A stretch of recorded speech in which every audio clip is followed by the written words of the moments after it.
Well, good afternoon, everybody. I'm not sure if everyone was here this morning, but I was really inspired by Indy Johar's presentation, and we heard a lot about the importance of democratizing the city. Not just by voting, but if anybody here lives in the US, please vote next week. It's very important. But by really creating new systems that allow us to help people unleash their full potential. And I love this sentiment because I actually got into this work in a circuitous way. I started doing voter organizing when I lived in Missouri in the middle of the US. It's a swing state. And by doing that work, I got really interested in public spaces, and that's what led me into this world, and the belief that our public spaces can really become democratic platforms from which we can engage people in the city-making process. So my question for you today to think about is, what does that actually look like in Halifax? What do democratic public spaces look like, and how could we work to create them in places like the Cogswell district? So, as Paul said, I'm with Gehl. We are a mission-driven company, and we work to make cities for and with people. We have worked all over the world to do this with 350 cities. We got to get Halifax up on this map.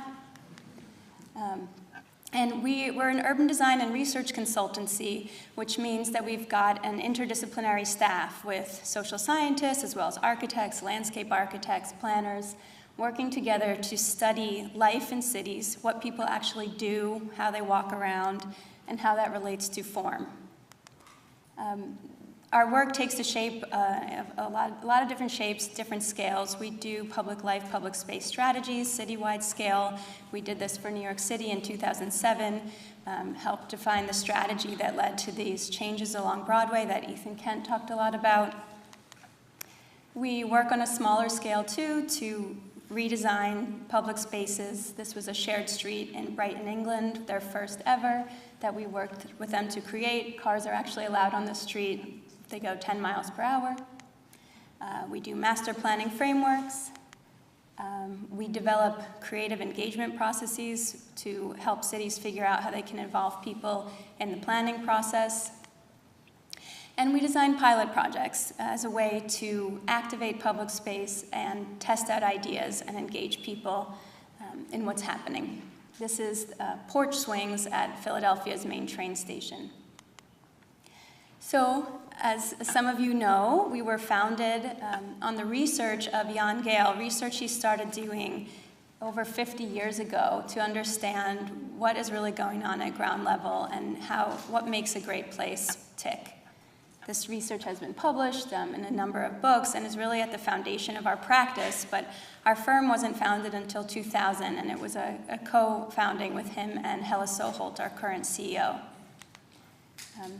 And Copenhagen is still where our main office is, and we really use the city as a laboratory. So if anyone has been there in the past few years, I mean, it's really an example of how you can put people first in the city. That we have incredible bike lanes there, great public spaces, sidewalks now have trampolines, there's play equipment built everywhere. It's easier to bike than to drive.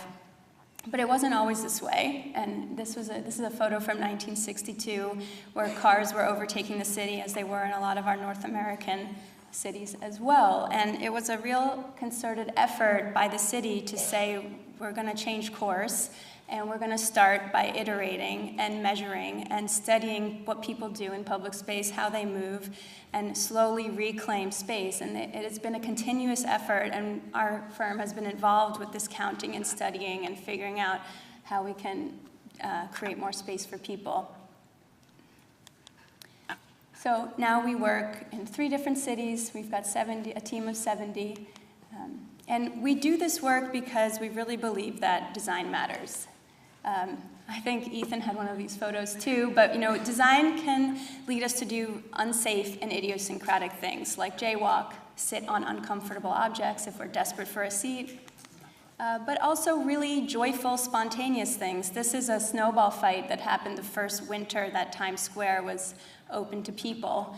And as I think a number of presenters have pointed out, this is not something that any of us could have designed for, a snowball fight among hundreds of strangers. But because the platform had been created, people were invited to make this space their own and actually interact with each other. Despite this, this is too often still the case. We don't actually look at how people use space. We forget about their needs in the traditional planning process. It's still very building and form-driven. So we really believe that any planning and design process has to start with this eye-level perspective that, again, we've heard a lot about. This isn't just about looking at what we can see. It's thinking about, as a pedestrian, what do you hear? What do you smell? Where do you feel comfortable? How much stimulation are you experiencing when you walk down the street?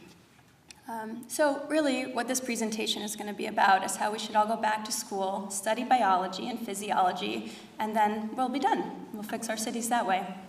That's a joke. You don't have to do that. It's actually not that complicated. Our cities for many years were built with this in mind. We need one stimulation every 4 seconds when we look at historic street grid, historic buildings. This is often the case. You see this all over Barrington Street, downtown Halifax. But you also see a lot of this all over our cities. Fine materials, but places that don't actually allow for any nuance. They don't respond to what we actually need as pedestrians. They don't let us find shade when we're hot, find sun when we're cold, just basic human needs that are often neglected in our environments.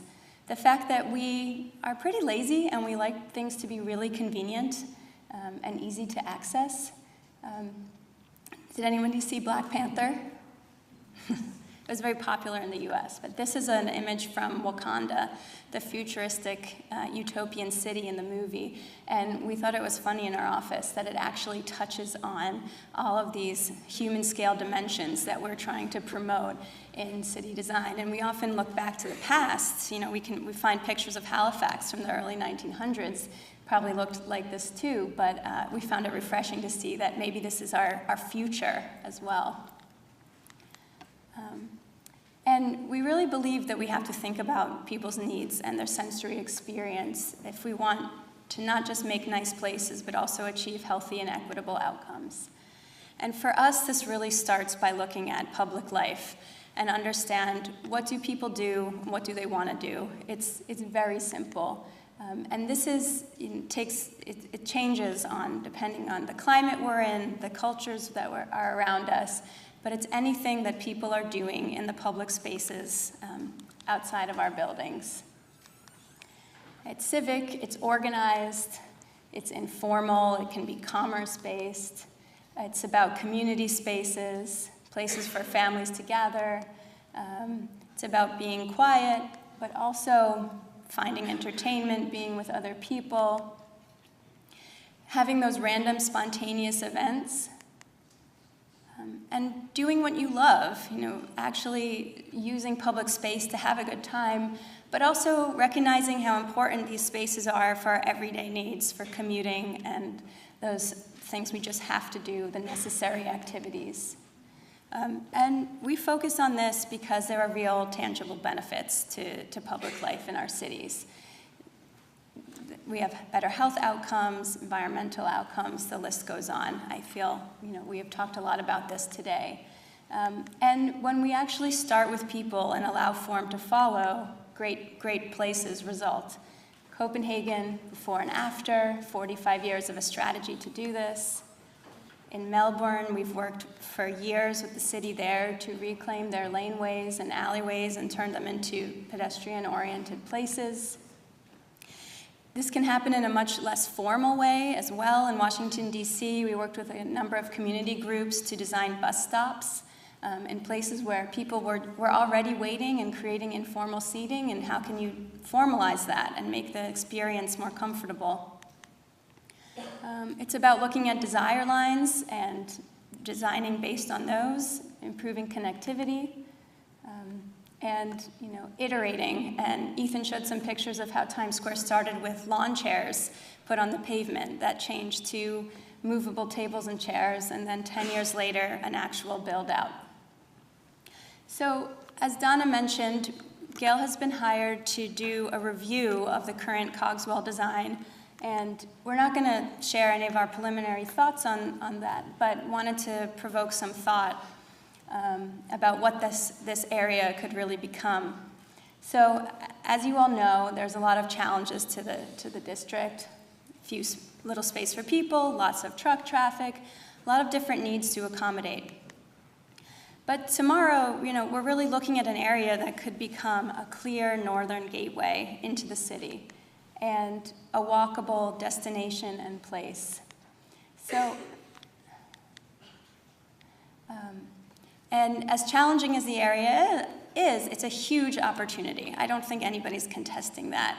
And one of the things that really has stuck out to me about this area is that the second it was built, it sounds like there was a realization it was a mistake. And I think we have a real opportunity now to think about how do we plan for today and for today's needs, but also think about what will happen in 10 years when this is actually built out. What is our city going to look like? Are we going to use trucks the same way? Is the port going to be in the same place?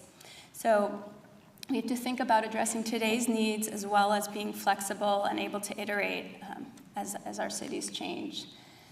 So what we're really looking at when we look at this design is how we can move from a car-oriented to a people-focused place, from something completely nondescript to a real destination, and something that really connects both people and places together.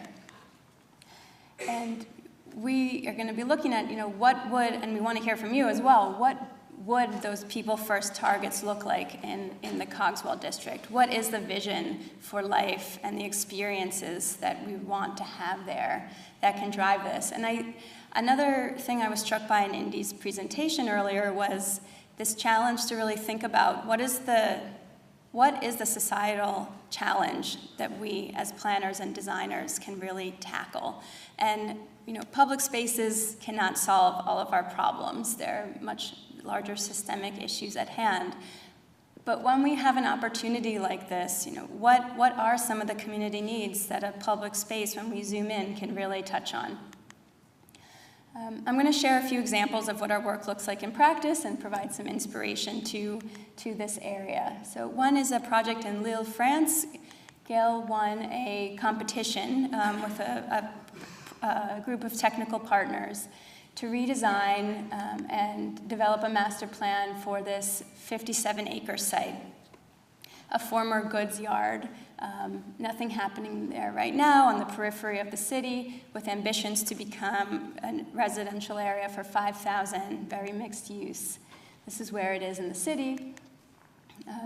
So we started by developing a plan and a vision that really defined what are the values here and what is the life that we want to create.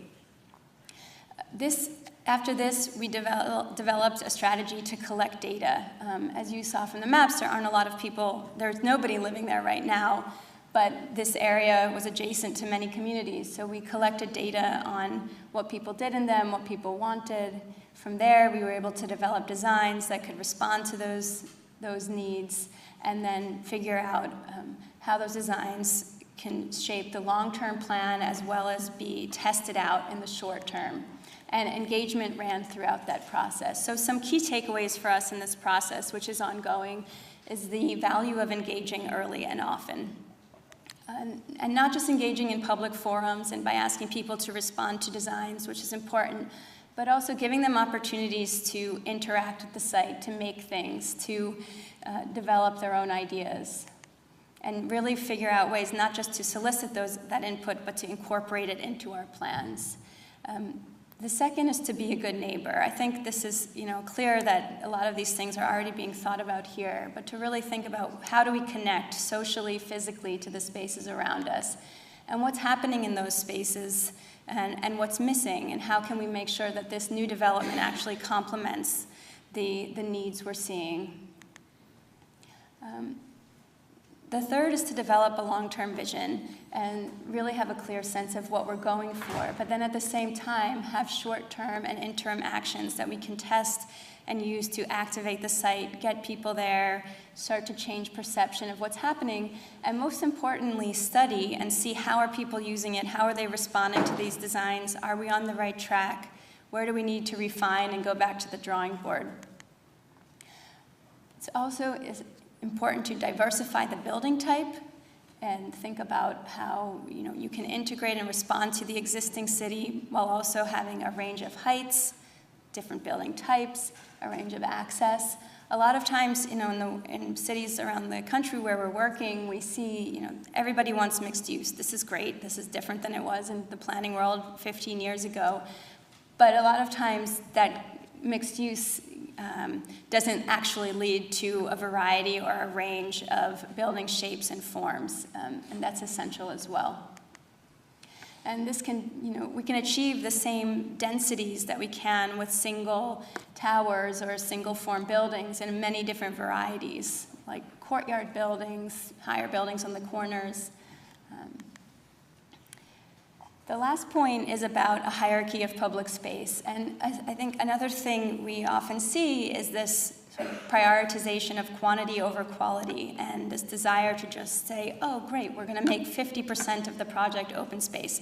We need open space, and that's important. But if those spaces aren't clearly defined and articulated, they can often be underused and inaccessible to people. So in this plan, we really spend a lot of time defining what are these zones, what are the complementary areas that we need. A citywide destination is going to be an Olympic pool, but then we need the smaller neighborhood spaces, the streets where kids can play with their neighbors.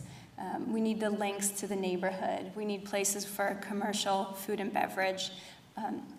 Sounds pretty simple when we think about what works in a city. Downtown Halifax does a lot of this really well, but it can, unless we're really intentional with it and define these things from the outset, it's easy to overlook them in the design process. So these are what some of those spaces will look like. Okay, another example is about how we can really use pilot projects to iterate, to activate a site, and to test out ideas. So Gehl did a project in Lexington, Kentucky a few years ago. We did a public space, public life plan for the entire downtown area. And one of the key findings for us was that there was very few children spending time in public space, although a much higher percent live in the city. But where we did see children was in places they shouldn't be. So Lexington is a southern city, and it gets really hot there, and we happened to be there in the summer, and we always saw kids playing in this fountain, and there were signs everywhere that said no swimming, dangerous. Their parents were with them, they were trying to keep them safe, but they didn't have anywhere else to play. There are public pools in the city, they're hard to get to, you have to pay to get into them. If you have 5 kids, entry for all of them is really expensive. So we saw this happening in this fountain here, just on the periphery of downtown. The box above shows a neighborhood park less than a block away that was completely empty all of the time. So we thought, okay, how can we actually respond to this need and use this park to make an amenity that the community needs? And then at the same time, how can we use this to understand how play, especially around a water feature, may foster social cohesion and actually bring people from the 4 surrounding neighborhoods around this space together. This diagram shows the income ranges of the neighborhoods all within a 10-minute walk of this park. A huge disparity, average incomes ranging from $20,000 to $70,000. Disparity in education level and also in the race, black and white, particularly living in this neighborhood. So with that census data as our baseline, we wanted to see how might this project actually foster social connectivity. This is what it looked like. It was done as a pilot, built with temporary materials to last the season in partnership with the city, a local foundation, the university, a number of community partners. And we built it with the city, and then we also measured and evaluated it. So some of the key findings was that it made this area become a neighborhood's hotspot. People were visiting much more than they had before on a weekly basis, from hardly ever going there to saying 70% were there once a week. And people were recognizing each other and meeting new people. 1 in 3 people said that they saw a familiar face. And somebody talked earlier about loneliness and that challenge in cities, and I think that's increasingly comes up in our work. And whether you are interacting with someone, but you don't have to talk to them to interact with them. Just being in the same space as other people is good for our mental health. It also became a citywide destination. People felt incredibly positive about this space and started to make it their own. There was movable seating provided, but people began to bring their own chairs, do placemaking projects there. And then it also activated the existing park and playground that was there that had been completely underused. But by activating this lawn area, the rest of the park started to see more investment and more love. And luckily, the play in the fountain went down. You can see in that yellow line, and skyrocketed in the park.